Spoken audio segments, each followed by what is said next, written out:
Hello, loves. How are you? Today we're going to talk about the shared space between twin flames, divine counterparts. And I do have a video that I recorded some time ago around the soul merge and what happens during that process. I will drop that in the pinned comment and I'll also connect it to the end of this video if you're interested in that. And that kind of goes into what happens during that merge and the initiation. But today we're going to go into the shared space and navigating that and the after effects of that soul merge. Okay, so there's a lot that could go into this, but I'm really just going to focus on whatever comes up in this moment and asking what's most beneficial for you, and obviously sharing it from my understanding and perspective. So take it in whatever way makes sense for you. So the shared space is where you may be in physical world separation or not, but let's go into a scenario where you're in physical world separation, yet you're still feeling and sensing and experiencing the connection quite deeply. And it can come to these points, which is what I see a lot in the comments, where you're feeling uncertain if what you're experiencing is yours or theirs. And what I found to be very helpful is that if you're in the experience, that there is something for you to process within that, there's something for you to learn. And so if you find yourself in a scenario where a topic or emotions are coming up that you have already processed, and they're coming up again, it could be that that is your counterpart starting to process or experience those in a new way as well, or sort of like where you've really processed things and now it's sort of opening up. And one of the ways that you will know is that it's theirs, right? And that you're sort of participating in the shared space with their experience is that you will notice that you feel significantly more tempered around the topic. And if at one point it really triggered you or upset you, you'll find that it might not really phase you very much.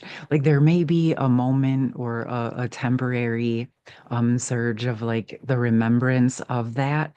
And that's sort of an opportunity for you to know what's occurring and what's going on.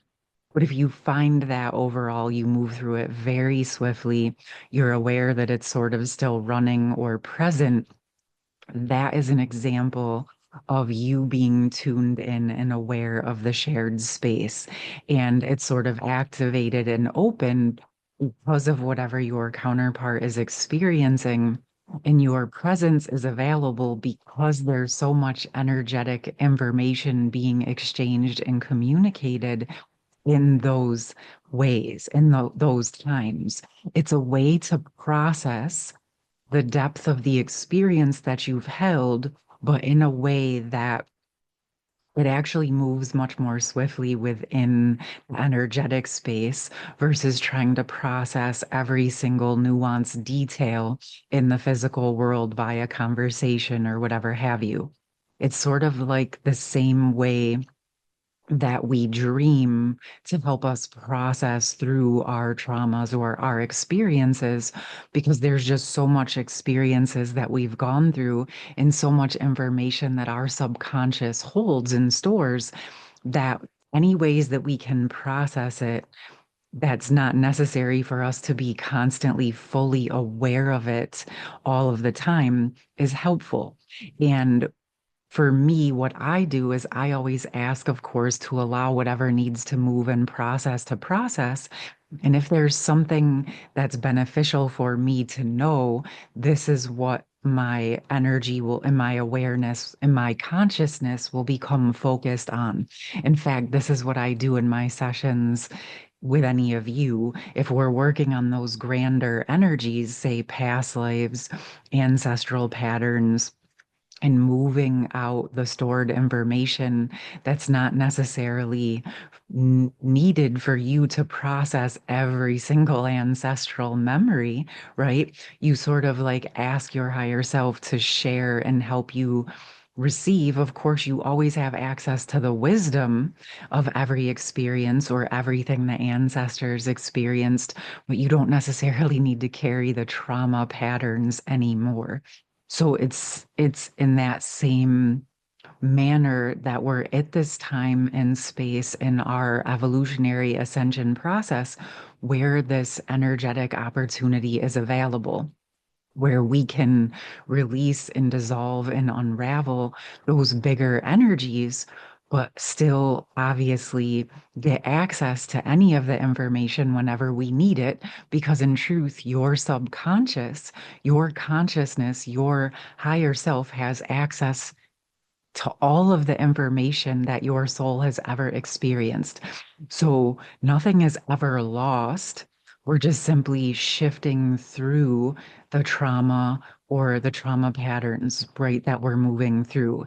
This is very, very similar, if not exact, to what is happening within the counterpart experience in the shared space to my awareness. This is the way that I work with it. I'm not saying it's the only way or the only experience that there is, but I found this understanding to be very helpful for me. So if something's coming up and I'm still feeling triggered or emotion around it, then I move like that is mine or it is the shared space. Because if there's something still coming up for me, that means there is still something present in my system for me to process. So for me, I never really go into it like, oh, it's just him and nothing to do with me. I open it like, okay, what is present here for me since this is coming to my attention in my awareness? And sometimes there's things for me to process, and sometimes it is just meant that my presence is supposed to be aware of what is occurring. And it actually offers me a deeper opportunity to embody into my capacity to hold space for the connection and allow him to go through his process without running, without walling, without needing to fix it, without having any judgments or expectations around his process. And so, even if you're experiencing it and you're not having those triggers, again, that's an opportunity for you to test and embody deeper into your stability. And this is a lot of what's been coming through on my recent messages is that many of the feminines really have been embodying deeper into that. Yes, holding her standards, but not needing the masculine to do anything in a specific way. Once you're holding yourself, prioritizing yourself and embodying into your internal union energies, it becomes much easier to hold space for the shared space so that those energies can process on the other side of your connection, oftentimes for the masculine. Now, I'm sharing it in this way because I know this is a majority of where um the twins and the divine counterparts identify, right? But there is something very exciting that's also really starting to develop in the counterpart twin flame fields. And that is this energy where more of us are coming into those internal union states. And so this is allowing both the divine feminine collective and the divine masculine collective to come into more balanced, harmonious energies internally. And so what I've been being shown is that the feminines sort of like she's this overarching, now imagine her as this gorgeous sacred feminine goddess with and within that container she has her internal masculine and feminine operating in harmony, right? And the sacred masculine is in his God energy, his divine masculine, sacred masculine essence in an embodied form. And within his container, he is operating from his balanced masculine and feminine. And this is coming through because I do feel with the way the divine masculine collective is in the process of transforming, we're going to be witnessing the masculines going through these processes of balancing and harmonizing their inner feminine and masculine. And this feels important to hold space for, to not necessarily push them into the role of being the divine feminine if they're going through an emotional process or awakening to their intuitive abilities. Because what I'm seeing, I guess we'll have to see what unfolds more, but I'm seeing the potentials of this and I've started to see it occurring. Is that as the feminines are balanced, it allows the masculines to go through their recalibration. And I'm sure that many of the feminines here can attest to the fact that they've gone through or are going through the process of getting to know their internal masculine energies as well as their internal feminine. I'll use myself as an example. Within my connection, I am very much the feminine energy. Okay. But when I was going through my dark night of the soul, or how I really heavily operated in my life until my initiation, was actually quite heavily in my masculine energy to survive, to take care of myself, to protect myself. It was actually through my initiation that my feminine essences really had the opportunity to come forward, right? And step forward in a new way. And the codes that were received from my masculine in that initiation allowed me to embody both my inner feminine and masculine in new ways. And through that process, ultimately holding more of those sacred feminine energies, like in a more embodied way. So instead of, say, doing my offerings or sharing my offerings in the world from a more masculine type of container, I have learned to operate in a much more feminine flow. Those were always there within me, but I, through this process, have found a much more harmonious balance. I didn't know I was going to talk about that specifically, but I feel like this is coming through because it's an opportunity of tuning into the shared space. Because yes, the shared space is there, and we think of it as like where we're receiving sort of the triggers and the initiation to know where to unravel the distortions, right? So we receive those triggers or those shadow works. But there is another absolutely gorgeous side to balance and harmonize that out. And it is where your counterpart has provided other information and keys and codes to support you coming into those internal union energies. So, another way that you could tap into and tune into the shared space is to ask for the presence of your counterpart, their higher self presence, their either, depending on your situation, their divine masculine presence or their divine feminine presence to support you in learning from the beautiful codes that they hold, right?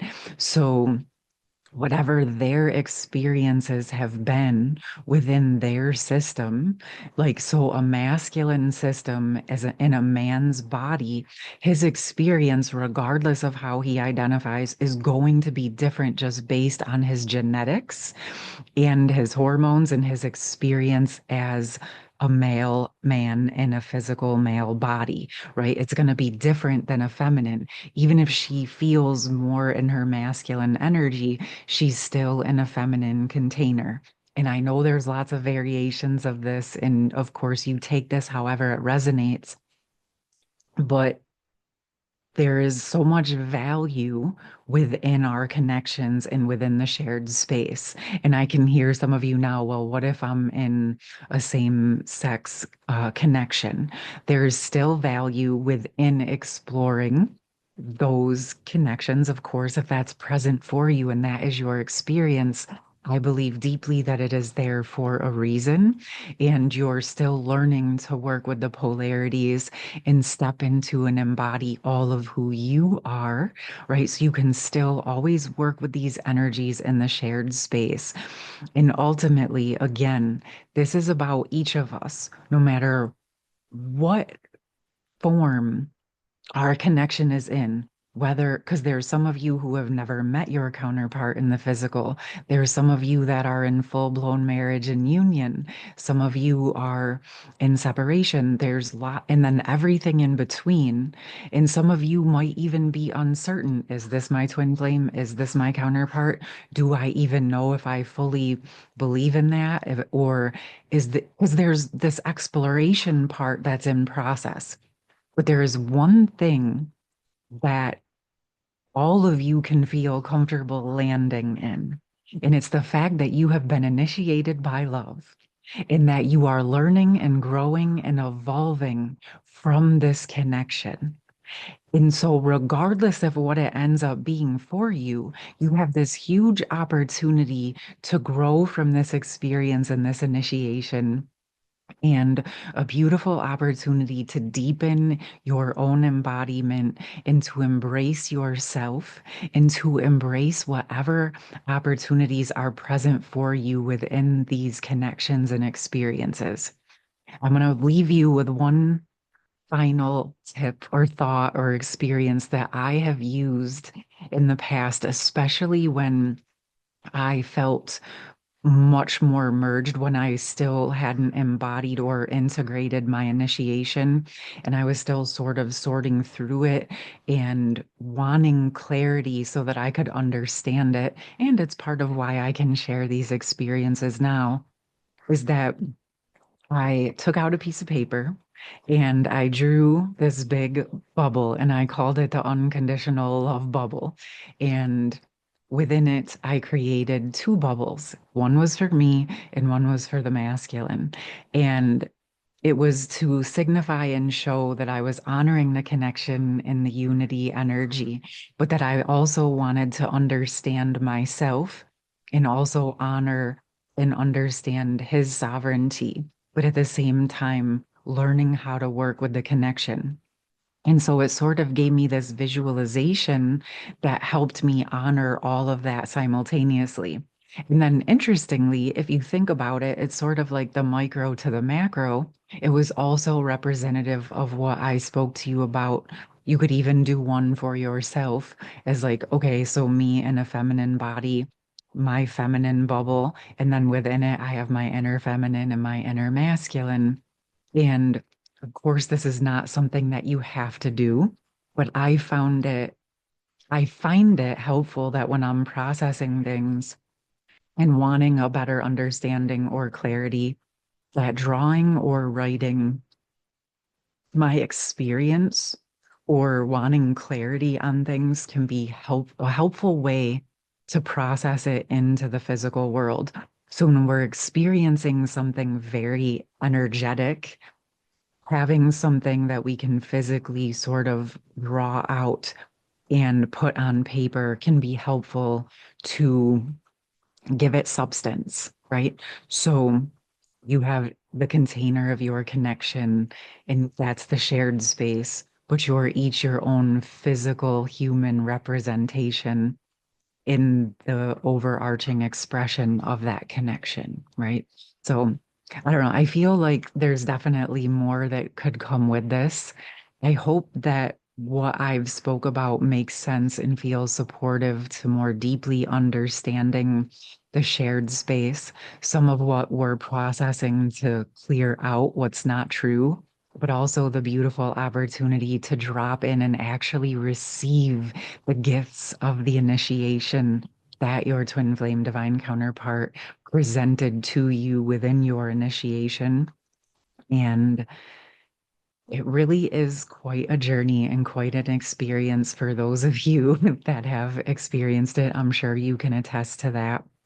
Again, I received a message around talking about the divine feminine standards, and I will come on soon with more around that. If you have any other questions or you want some more insights into the shared space that sort of opened up with this conversation, let me know. I'm going to put that soul merge video in the pinned comment and I'll drop the rest of my information there as well. I have a Patreon group for any of you who want to go a bit deeper in with these types of messages. And again, I'm wishing you a very beautiful rest of your day, and I will see you soon. Much love. Bye.